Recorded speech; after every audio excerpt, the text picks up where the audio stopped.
Handog ng MOLE ang iba't ibang serbisyo ng ministry sa pagdiriwang ng Bangsamoro Foundation Day 2026. Ang PPP Story mula kay Jen Garcia.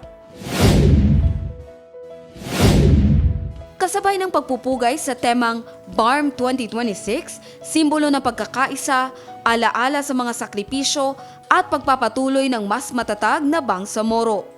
Muling maghahandog ng iba't ibang serbisyo ang Ministry of Labor and Employment o MOLE bilang bahagi ng selebrasyon ng ikapitong Bangsamoro Foundation Day. Isasagawa ang mga aktibidad ngayong araw, Enero 21 hanggang 23, taong 2026 sa dalawang pangunahing lugar. Sa Office of the Chief Minister Grounds, Bangsamoro Government Center sa Cotabato City at sa Provincial Gymnasium Sultan Kudarat.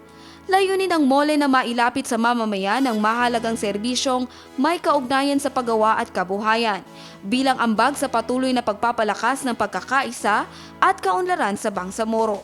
Hinihikayat ang lahat na huwag palampasin ang pagkakataong ito at makiisa sa pagdiriwang sapagkat sa pagkakaisa, mas pinatatatag ang isang mapayapa at maunlad na Bangsamoro.